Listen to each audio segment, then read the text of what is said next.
голяма. С кон не можеш ме премина. Ни сокол да прачиш да ме прелети. Не съм малка. 5,5. Планина, река, небе, звезди.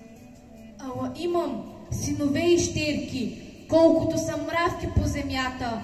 Носи ги в утробата си с обич, пъпната им връв сама отрязах. Сях, жънах, хляб им месих и ръце им дадох да си месят хляба. Свитни са ми всички, свещ съм им и църква, път съм им и гроб. И съм горда. Вдигнаха мостове, къщи зидаха по моето сърце. А пък аз държах ръцете крехки, дето пишат А, Б, В. Учих ги да крият слово в пепел и от пепелта да сторват слово.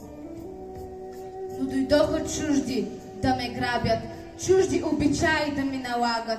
Лъгаха ме, мъчиха ме дълго, не успяха и в яда си хвърлиха ми името на огън.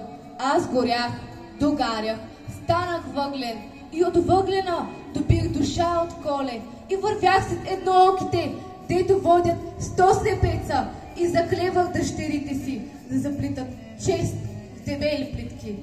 Хванах кремаклийка, знаме, станах кладенче бадашко, топче решов. Най-подир настана пролет и поникна върху костите древа. Свобода съм днес! Но никак не забравям как откъснаха от мене силни мъжки рожби да ги правят еничари. Помня още как радяха дъщерите ми да красят хареби и под други небеса да раждат. Станах мъдра. Пазя се от всички. Чуждите ме знаят нестинарка.